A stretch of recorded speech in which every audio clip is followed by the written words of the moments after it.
नमस्कार रसिक श्रोते हो, दीपक रेगे कथाकथन चॅनलवर मी दीपक रेगे तुम्हा सगळ्यांचं मनापासून स्वागत करतो. मित्रांनो, आज तुम्ही ऐकणार आहात एक ग्रामीण विनोदी कथा. जी कथा लिहिली आहे बा ग केसकर ह्यांनी आणि कथेचं नाव आहे मौजे कुरबावीत व्याख्यानमाला. ऐकूया श्रोते हो. मी नुकताच मळ्यातून येऊन टेकलो होतो. तेवढ्यात साहेबराव वाघमोड्यांचा दत्तू 4-5 जणांसह आला.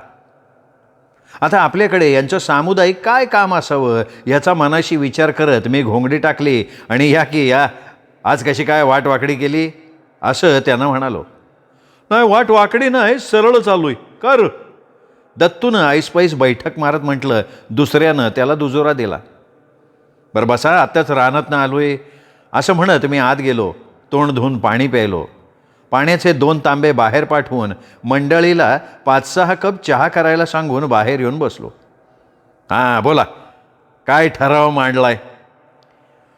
ठराव कसला, आपलं ते हेच की ते. शेलाराच्या वसंतानं गुळमुळीत उत्तर दिलं. दत्तोपंत जुना रद्दीतला वर्तमानपत्राचा तुकडा वाचण्यात दंग झालेले होते. ओ दत्तो आप्पा, अहो सांगा की काय ते.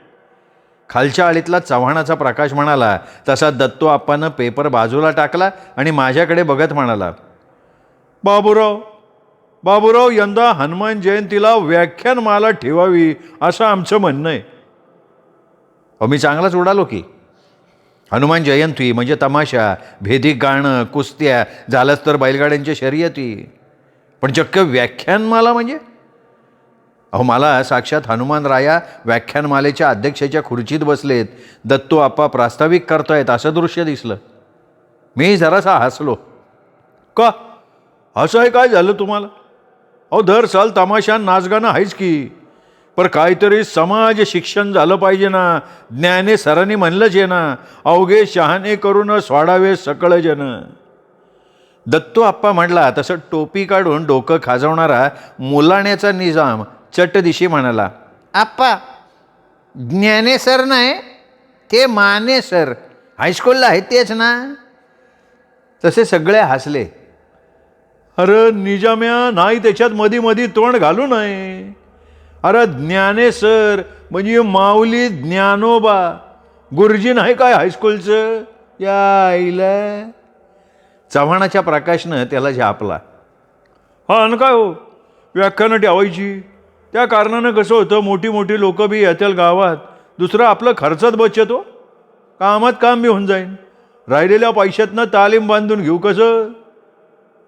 एकानं खुलासा केला तसं सगळ्यांनी माना डोलवून टाकल्या. तेवढ्या चहा आला. मग सगळ्यांचा चहा झाल्यावर तंबाखूच्या 2 पुड्या बैठकीत टाकत मी म्हणालो, अहो आप्पा, व्याख्यानमाला ठेवून पैशाची बचत होतीये अशी जर तुमची कल्पना असेल ना तर ती चुकीची आहे बरं का. का असं काय खर्च येणार आहे हो? हां, तमाशा त्याच्या आईला 3-3.5 हजार घेतो. अगदी कावळे जावळे आणला तरी 1.5 हजाराला मरण नाही बघा. अहो यांचं काय लाऊडस्पीकर आरगुच्छे हो, आणि त्यांना मानधन, त्यांचा येण्या जाण्याचा खर्च.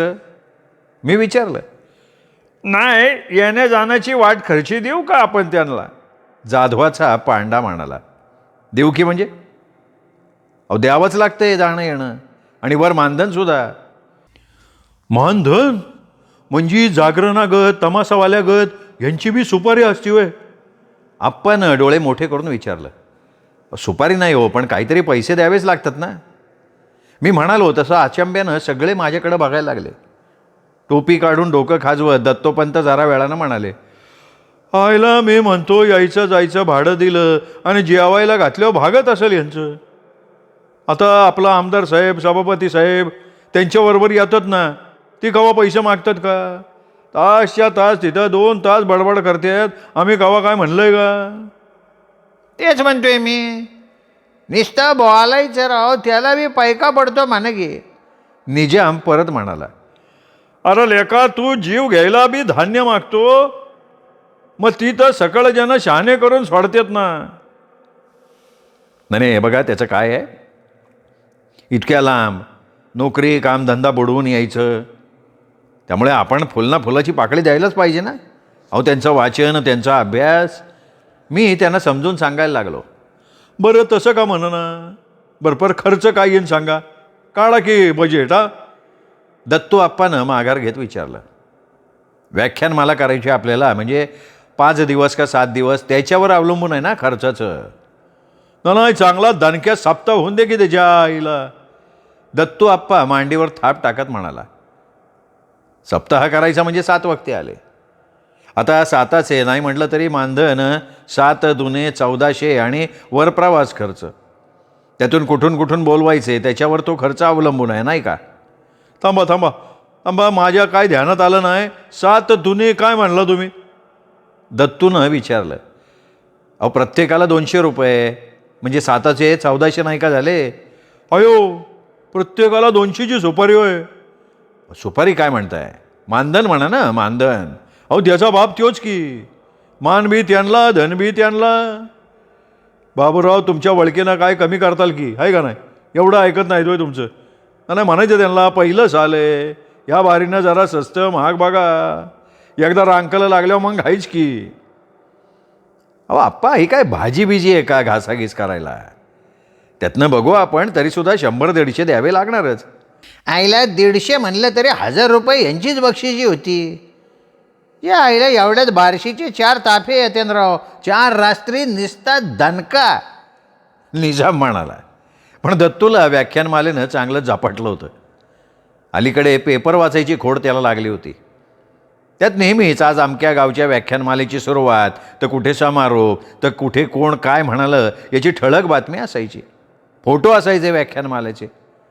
त्यामुळे कदाचित गाड्याच्या मनात आपल्याही गावच्या व्याख्यानमालेचा फोटो पेपरला यावा असं भरलेलं असावं. अरे ते नेहमीच आहे निजमे, गावाला काहीतरी निराळं चांगलं ऐकू दे की. लेका जग कुठं मोहरं चाललंय. वय आपण नदीकडे चाललोय ना. निजामानं आपल्या परीनं विनोद केला, बाकीचे हसले. आता प्रवास खर्च म्हणजे बघा, म्हणजे कसंही समजा तुम्ही की 1-2 कोल्हापूरहून, एखादा औरंगाबादहून, बाकीचे पुण्या मुंबईहून, असं केलं तर प्रवास खर्च वाढेल बरं का. मी आपली कल्पना देऊन टाकली. कोल्हापूर म्हटल्यावर दत्तू आप्पा म्हटला, आईला युवराज पाटलाला बोलवू की, त्याला म्हणावं कुस्ती बोल. काय म्हणता बाबूराव तुम्ही? आणि तो आपल्याकडनं लय पैसे बी घेणार नाही. मी त्याच्या तालमीत होतो ना. अहो आप्पा, तो बोलण्याचे पैसे नाही घेणार, पण हनुमान जयंती आहे. चव्हाणाचा प्रकाश म्हणाला. मग हनुमान जयंतीचं काय होते? काय होते? अहो फड नाही का आपला कुस्त्याचा, त्याचा सत्कार करून वर 1500 फॅट द्यावा लागन. मग काय हागलन पोट गेलं एकच की. दूध तिच्या वायली, हे बी खरं जे म्हणा. दत्तू आप्पानं निराशेनं मान हलवली. जाऊ द्या, आपली जवळपासची बघा, मैले खर्चात नको. पुण्याची? हां पुण्याची जवळ बी आहे. जवळ आहे, आणि तुमच्या संबंध व्याख्यानमालेला पुरून वर वक्ते उरतील एवढे तिथं वक्ते आहेत. अहो तिथे काय गल्ली गल्लीत वागता. मग बरं झालं की लिहून टाका, द्या तारीख म्हणावं. नाही मी लिहितो, पण कसं आहे, त्यांच्या आणि आपल्या पत्रापत्रीत बराच वेळ जाईल. परत तारखा ॲडजस्ट करणं महाकठीण. तेव्हा अहो तवा काय, अहो आपण समक्ष जाऊन ठरवूया हेच म्हणायचं ना. मग एवढा आड पडते ना, कशाला बोलताय? जाऊ की, कोणच्या वारी निघायचं ते सांगा म्हणजे झालं. नाही आता माझं काय हो, मला कधीही चालेल, तुमच्या कमिटीला विचारून बघा. मग ह्या शनिवारी जाऊया का? हा आता शनिवार कशाला ना करतेचा वार राव. शेजारचा वसंत म्हणाला. अरे चांगला मारुतीचा वार आहे, काय होतं त्याला? दत्तूने त्याला तसाच गप्प करून टाकला. मी म्हणालो बरोबर आहे, शनिवारी गेलो म्हणजे रविवारी सुट्टीच्या दिवशी गाठी भेटी पडतील, वक्ते घरी सापडतील. मग ठरलं, तयारीत राहा. दत्तू म्हणाला आणि बैठक उठली. उठलेल्या मंडळींना परत खाली बसवत निजाम म्हणाला, अहो असं अर्धवट कसं ठरवताय राव? आता काय लेका अर्धवट ठरलं की पुण्याला जायचं, शनिवारी हालायचं आणि बोलणारी माणसं फिक्स करून परत यायचं. नाही लेकिन कौन जाने का. निजाम म्हणाला. नाही तर आयत्या वेळेला तुम चढो हम चढो गाडी निकल गई असं होणार. सगळे हसले. अहो आता तिथं काय सोयरीक ठरवायला जायचंय का सुपारी फोडाय जायचंय? सगळ्याचं काय काम तिथं? मी बाबूराव आणि तू निजम्या. काय बाबूराव, तेवढा आपला टाईमपास चांगला होईल आहे का नाही? तसा शेलारचा वसंत म्हणाला, आयला तुमचं सगळं एपेतारच आहे. जायचं तर शनिवारच्याला ते बी तिघांनी, हां 3 तिघाड काम बेगाड. अरे तुला जायचं आहे म्हण की. निजामे हा त्याला डाफरत म्हणाला, मला नाही सवड. पण तिथं कशाला? एक तर आप्पान बाबूराव दोघं जातील, नाही तर अजून एक जण जा. ह्यो पाकी आहेच की रेकामा, त्याला नाही हां. जरा शिष्टमंडळ तरी भारी दिसलं पाहिजे ना राव. हे बघा बघू, आता लई टाईम झाली, चारा पाणी बागायचं आहे, चला. दत्तू आप्पाने सगळ्यांना हाकलूनच काढलं. घरातल्या कामाची नीट व्यवस्था लावून मी शुक्रवारी सज्ज झालो. पुण्याच्या एका मित्राला पत्र पाठवून कळवूनही ठेवलं होतं. शुक्रवारी रात्री दत्तू आप्पा एकटाच घराकडे आला. आहेत का? हे आहे की, काय म्हणताय, निघायचं ना सकाळी? कोण कोण यायचं ठरलं शेवटी? मी घोंगडे अंतरत म्हणलो, नाही तेच सांगायला आलो. काय उद्या नाही जमणार, पाण्याची पाळी सुटली. एवढं भरणं झालं का जाऊ कसं? अहो गडी असतील की दारी धरायला. रविवारी गाठी भेटी पडतील आपलं, दुसरं काय. अहो गड्या गोड्यावर भरणं होतंय, नशीची पाळी आहे. आता उन्हाळा वाढत जाणार, ऊस नाही भिजला ना या पाळीत तर सगळा बट्ट्याबोळ होणार बघा. आपण हे ना मंगळवार बुधवार नक्की जाऊ. बरं ठीक आहे, अगोदर सांगा म्हणजे झालं. अहो तसं कसं, आता नाही का मुद्दाम आलो सांगाय. बरं काढ आता बघू. दत्तू आप्पा तंबाखू खाऊन गेला. मग त्यांच्या सवडीनुसार एक दिवशी आम्ही पुण्याला निघालो. निजाम, शेलाराचा वसंता, दत्तू आप्पा आणि मी असे 4 जण. निजामानं चट्ट्यापट्ट्याचा नवीन लेंगा घातला होता आणि शेलारच्या वसंतानं पुण्याला जायचं म्हणून नवी पिशवी शिवून त्याला लाल रिबिनीची झालर लावली होती. पिशवीत भाकरीचं भलं मोठं गठुळं होतं. पुण्यात उतरलो तेव्हा दिवे लागण झाली होती. एका लॉजवर आम्ही पथाऱ्या टाकल्या. दुसऱ्या दिवशी सकाळी वक्ते मिळवायच्या मोहिमेवर निघालो. निजामाला चट्ट्यापट्ट्याची विजार बदलायला लावून माझा लेंगा दिला, कारण आम्ही एकामागे एक, वसंताच्या हातात रिबिनीची झालर लावलेली पिशवी, निजामाची चट्ट्यापट्ट्याची विजार म्हटल्यावर एखाद्यानं आम्हाला रंगारी समजून कामसुद्धा सांगितलं असतं. निघालो तिथनं आणि पहिल्यांदा मित्राकडे जाऊन त्याची क्षमा मागितली. बिचारा शनिवार रविवार वाट बघत बसला होता. नंतर घुसलो सदाशिव पेठेत आणि म्हणालो मी की आता काय इथे वक्तेच वक्ते. मी दत्तू आप्पाला म्हणालो, हा म्हणजे पेठच म्हणा की, लोणंदला कांद्याची पेठ असती तशी. बरोबर बोललात. हा म्हणजे कसं, तिकडं गावरात कांदं आणि इकडं अकलेचं कांदं, एवढाच फरक. निजाम म्हणाला. सगळे हसले. आम्ही एका वाड्यात शिरलो. दोन्ही बाजूनी बिऱ्हाड होती. काही दारं उघडी होती, काही बंद होती. पडदे मात्र बाहेर होते. पोरं मधल्या चौकात खेळत होती. आम्हाला बघताच ती पुढे आली. कोण पाहिजे, काय पाहिजे? मी प्राध्यापकाचं नाव सांगितल्यावर त्यांनी एका बंद घराकडे बोर्ड दाखवलं. दारावर पाटी होती. खरं म्हणजे मुलांना विचारायची काही गरज नव्हती, पत्ता बरोबर होता. मी पुढे होऊन घंटीचं बटण दाबलं. 3 जण अवघडून माझ्या मागे उभे होते. निजाम पोरांशी खेळण्यात त्यांना नाव विचारण्याच्या प्रयत्नात होता, पण शहरी बनेल पोरं त्याला ताकाला तूर लागू देत नव्हती. मग त्या पाट्या वाचायला सुरुवात केली. संडासवर पाटी होती, भाडे करून शिवाय इतरांना मनाई. तो मला हलवत म्हणाला, बघा की काय लिहिले बाबूराव, आता पै पाहुणे कुठं जायचं? जाऊ दे रे, तू नको लक्ष देऊ पाट्यांकडे, मी म्हणालो. आणि दुसऱ्यांदा बटण दाबल्यावर एका गोऱ्यात थुलथुलीत स्लीवलेस घातलेल्या बाईंनी अर्धवट दार उघडलं. 2-2दा काय घंटी वाजवत आहे? येई तोवर माणसाचा दमच नसतो अजिबात. त्या खेकसल्या. दत्तू एक पायरी खाली उतरला. काय पाहिजे, कोण पाहिजे? त्यांनी त्याच त्रासिक स्वरात विचारलं. आम्हाला सरांना भेटायचं होतं. अगोदर कळवलं होतं? त्यांनी आम्ही बाहेरगावचे आहोत हे ओळखलं असावं. मी चाचरत म्हणालो, नाही म्हणजे त्याचं काय आहे, कळवलं नव्हतं, पण म्हटलं समक्ष भेटून ठरवावं. अहो तसे कसे भेटणार तुम्हाला? अहो देवळात देवसुद्धा भेटत नाही अलीकडे, बिन कळवता गेलं तर. बाई माफक हसल्या. त्याच्यासाठी अभिषेक जत्रा यात्रा कराव्या लागतात. आम्हीही कसनुसं हसलो आणि म्हणालो, यात्राच आहे आमच्या गावची, आम्ही लांबून आलो आहे, व्याख्यानासाठी सरांची तारीख घ्यायची होती. मी म्हणालो. आणि व्याख्यानाचं निमंत्रण म्हटल्यावर बाईंच्या चेहऱ्यावरचे भाव जरा बदलले. अगं बाई असं आहे, आता तुम्ही इतक्या लांबून आलाय, तुम्ही असं करता का, तुम्ही अर्ध्या पाऊण तासांनी या. ते की नाही सकाळी फिरायला जातात, तसंच एका वाचनालयातनं 9:30च्या सुमाराला येतात, नंतर जेवून कॉलेजला जातात. तेव्हा तुम्ही या, त्या दरम्यान या, मी त्यांना सांगून ठेवते. बाईंनी अर्धवट उघडलेलं दार बंद करून टाकलं. आम्ही तोंडात मारल्यासारखे वाड्याच्या बाहेर पडलो. दुसरा एखादा बघायचं का तेवढ्यात? दत्तू आप्पा म्हणाला. आम्ही म्हणालो नको अरे, त्यांच्याकडे वेळ गेला तर हे जातील निघून.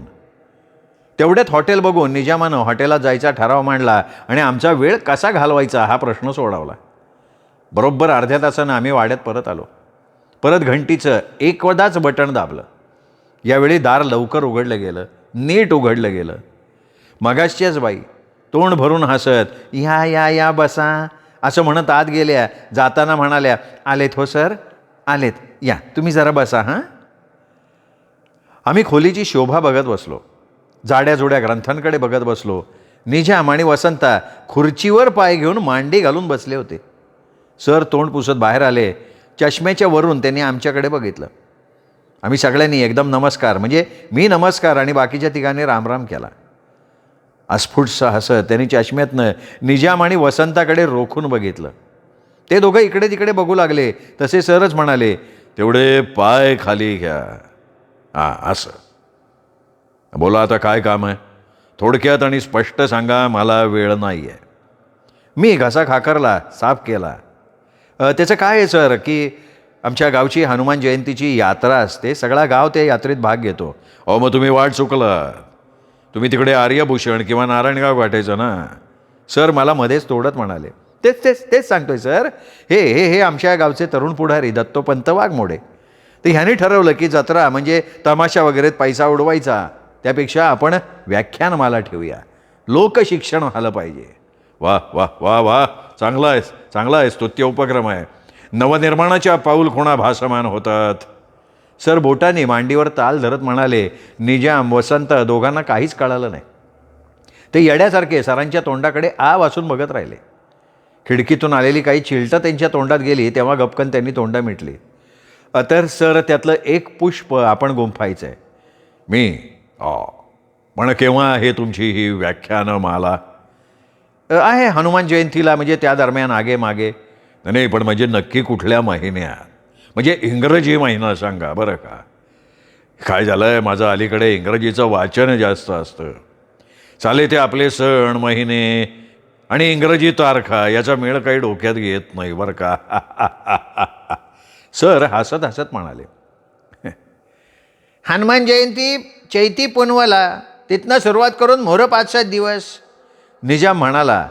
तो खिडकीतून समोरच्या खोलीतलं सौंदर्य निहाळत होता. कान इकडे होते त्याचे. सरांनी मुद्रा त्रासिक केली. करंगळीनं नागपुडी दाबली. मग मीच म्हणालो, सर साधारण एप्रिलमध्ये येईल. एप्रिल? सर एकदम ओरडले. आम्ही सगळेजण सावरून बसलो. निजाम खिडकीतून निसर्गदृश्य बघण्यात गुंगून गेलेला एकदम दचकून सरांच्याकडे माझ्याकडे बघायला लागला. बाई पडद्या आडून डोकवून गेल्या. अहो कसं जमणार हो? एकंदरीत कसं दुरापास्त दिसतंय. परीक्षा असतात ना. सर म्हणाले आणि आपणच पुढं आठवल्यासारखे करून म्हणाले, अहो आपण काय मूर्ख होत नाही का? निजाम पटकन म्हणाला, आता कसं खरं बोलला? सर वैतागले आणि पुढे म्हणाले, अहो आपण आलाय कुठनं? कुठल्या गावाला ही व्याख्यानमाला सुरू करणार आहे? नाही म्हणजे पुण्यापासून जवळ असेल तर? मी आमच्या गावाचं नाव सांगितलं. कुठं आलं हे गाव? सरांनी विचारलं. मी साधारणपणे भौगोलिक स्थान सांगितलं. सोलापूर, सातारा आणि पुणे जिल्ह्याच्या सरहद्दीवर आहे हे सगळं सांगितलं. सरांच्या डोक्यात भूगोल काही शिरेना. बरं रेल्वे स्टेशन जवळचं? लोणंद आहे ना, लोणंद. निजाम खिडकीतनं नजर आत घेत म्हणाला. मी त्याच्या नजरेचा वेध घेतला. मॅक्सीतलं निसर्ग सौंदर्य समोरच्या खिडकीत टेपच्या टालावर नाचत होतं.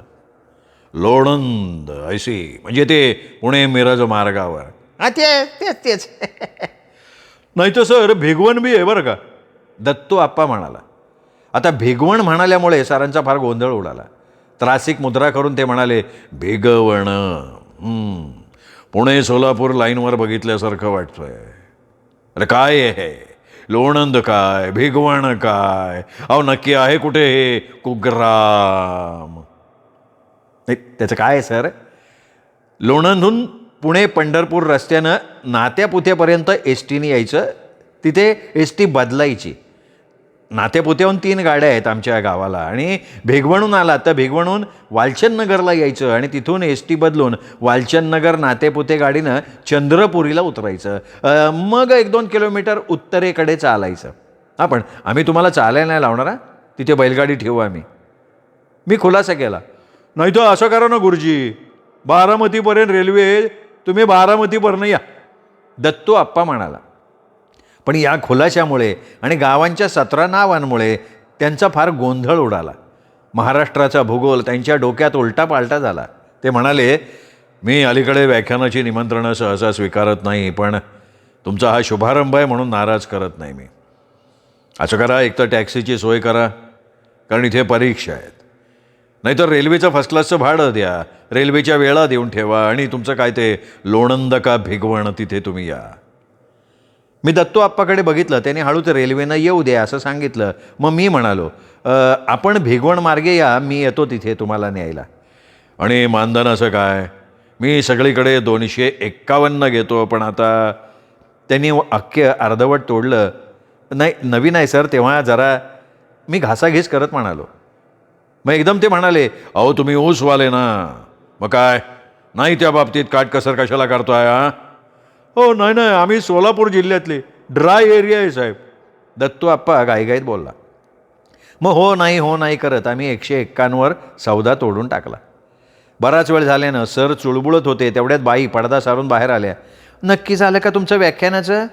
तारीख आणि रेल्वे तिकीट प्रवासाचं आणि ॲडव्हान्स घ्या हां, मागून कटकट नको. आणि हो, बाईंनी टेबलाच्या खाणातनं एक सायक्लोस्टाईल कागद काढला आणि माझ्या हातात ठेवला आणि म्हणाल्या, यात यांच्या आहाराविषयी वगैरे सूचना आहेत, त्याप्रमाणे व्यवस्था करावी लागेल.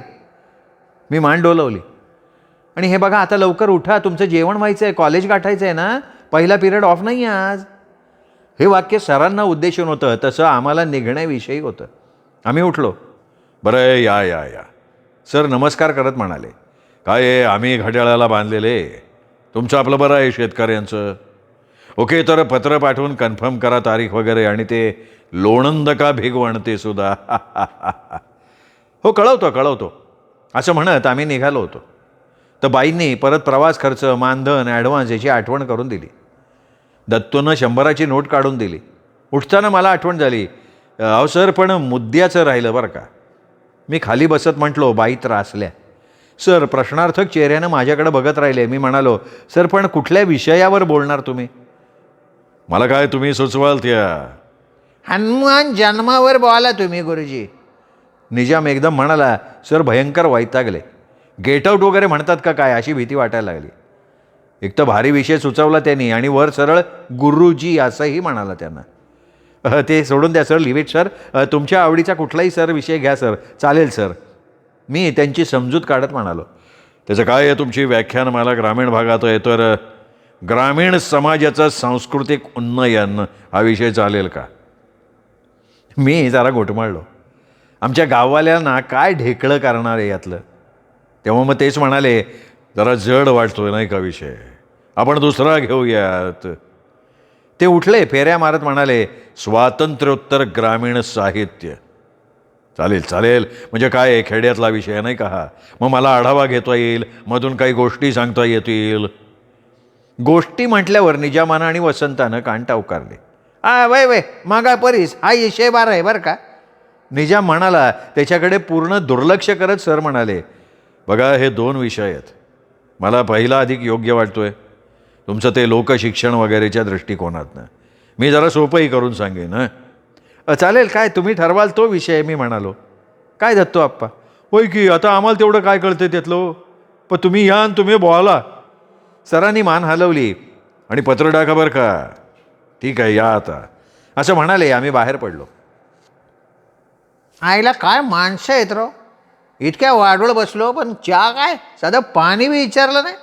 आणि वर आमच्या मिस्टरांना हे लागतंय आणि ते चालत नाही याची बाया यादी देते आपल्याला. निजाम म्हणाला, बाबूराव यादी आणा, इकडं फाडूनच टाकतो. राव दे बाबानो, असं म्हणत मी त्यांना शांत केलं. मग 1-2 स्त्री लेखिकांकडे गेलो. त्यांची तऱ्हा वेगळी. एकीनं सांगितलं, तुम्हाला आमच्या दोघांचा खर्च द्यावा लागेल, मिस्टर पण येतील ना बरोबर, शिवाय मिस्टरांचं दुकान आहे ते बंद राहणार, म्हणजे ते ओळखून तुम्ही मानधन वाढवा. तर निजाम म्हणाला, मग त्यांना बी घेऊन या की तुम्ही बरोबर, जत्रेत त्यांच्या दुकानाचं पाल टाकलं काय त्याच्यात एवढं. बाई त्रासल्या. नाही आम्ही पालाचं भाडं बिडं घेणार नाही तुमच्याकडनं. निजाम त्यांना समजावत म्हणाला. मी त्याला टोचलं. दुसरी म्हणाली, हे बघा ग्रामीण भागात मी जातच नाही, पण येईन. चांगले दिसत आहेत बघते, पण तुम्ही लोक काय करता? तुम्ही पुरुष व्यक्तींची बडदास्त छान ठेवता. ते करून घेत असतील म्हणा. बायकांचं काय मेला असलं तसलं घेतात चालवून, त्यामुळे होते हेळसाण. नाही अहो, हे आमचं पहिलंच वर्ष आहे, आम्ही सगळ्यांची छान व्यवस्था करू. तेवढ्यात निजाम पुटपुटला, देवबा अन्नाच्या पारड्यातल्या छापरात करू, वरनं चांदण्यांची झोमरं दिसतात. मी त्याला ढोसला, गप की. ह्या बाई स्त्रीमुक्तीवाल्या होत्या. एकदम त्यांनी खिडकीतनं शून्यात नजर लावली, स्वतःशीच बोलल्यासारखं म्हणाल्या, ती बोलवतीये मला ती बोलवतीये, मी येतीये. निजामाला वाटलं शेजारची कोणीतरी बोलवतीये, म्हणून तो टोपी हातात काढून घेऊन म्हणाला, मी या जाऊन, आम्ही बसतो तवर. त्रासिक झालेला चेहरा प्रयत्नपूर्वक सरळ करत त्या बाई म्हणाल्या, अहो ती म्हणजे ग्रामीण स्त्री, पिचलेली, कामाच्या ओझ्यानं भरडून निघालेली, सासूरवाशीण. निजाम मला हळूच म्हणाला, आपल्याकडच्या बाया वय, आणि त्या पिचलेल्या आईला भांडायला लागले तर एकेकाचं भुसकाट पाडतात ते. तू गप रे. मी कातावलो आणि त्यांना मानधनाचं विचारलं. अहो ते काय तुम्ही सरांना द्याल तेवढे मला द्या, आणि कसं यायचं आहे तेवढं कागदावर लिहून द्या म्हणजे झालं. मग आम्ही एका ग्रामीण कथाकाराकडे गेलो. ग्रामीण म्हटल्यावर सगळ्यांचीच कळी खुलली. एवढा वेळ नुसतं निरीक्षण करणारा दत्तू आप्पा म्हणाला, हे बाकी बरं केलं. हे काय मला बाकी सगळे मिळमिळीतच वाटतंय राव. जरा गावरण कथा असल्यावर कसं झाक वाटेल. आम्ही त्यांच्या घरी गेलो. दार उघडताच लुंगीवर असलेल्या आणि चष्मा घातलेल्या माणसानं, काय कथा कथन का? येण्या जाण्यासाठी टॅक्सीचा भाडं आणि माझं मानधन 500. आता या, उगा टाइमपास नको. देणार असाल तर आत या. मी नाव सांगितलं तेव्हा, अरे अरे वा वा, तुम्हीच का ते? वा वा वा, या आत या. आमच्या शिष्टमंडळाचा माझ्याविषयीचा आदर दुणावला. त्यामुळे माझी छाती जरा फुगली. आम्ही आत गेलो. हे बघा, टॅक्सीचे तर पैसे द्यावेच लागतील. आता मानधन ठीक आहे, काय द्यायचं ते समजून द्या, पण हा एक करावं लागेल, कमोडची व्यवस्था. त्यांना प्रत्येक वाटक्याला चुटकी वाजवायची सवय होती. निजाम म्हणाला, अहो कमोदचं काय घेऊन बसला? बासमतीची बिर्याणी करू आपण, त्यात काय आहे? चुटकी वाजवत मान हलवत ते म्हणाले, हो छे, तांदूळ नाही, कमोड कमोड. माझ्या लक्षात आलं होतं, पण गावात साधे संडास नव्हते, तिथे कमोड कुठनं येणार? सगळा गाव ओपन एअर पटांगणावर जातोय सकाळी. अहो सर, खेड्यात साधे संडास नाही तर तिथे कमोड कुठले? सरांनी परत चुटकी वाजवली. निजामाला हसू आलं होतं, पण त्यांनी ते दाबलं. सरच म्हणाले, हो, कमोड नसेल तर काय झालं? घडीची खुर्ची असते ना, त्याला मध्यभागी गोल भोग पाडायचं. ऐकाय ना ऐकाय. परत चुटकी वाजली. मग कुठली तारीख देऊ? सरांनी डायरी काढली. ते खाली डायरी बघत होते. तेवढ्यात दत्तू आप्पानं मला डोळा मारला. सर, मी तुम्हाला गावी गेल्यानंतर तारीख वगैरे कुठली ॲडजस्ट होतीये ना, ती कळवतो. बरं, मग माझा फोन नंबर घ्या, त्यावरून ठरवू. पत्रापत्री नको, पण टॅक्सी नक्की, त्यात बदल नाही, सांगतोय आपलं. हो. परत चुटकी वाजली. आम्ही तिथनं काढता पाय घेतला. आईला हे गावरण काम नाही झपायचं आपल्याला बाबूराव. काय टॅक्सी काय, सुपारी काय, हा, आणि शिवाय ते कमोड.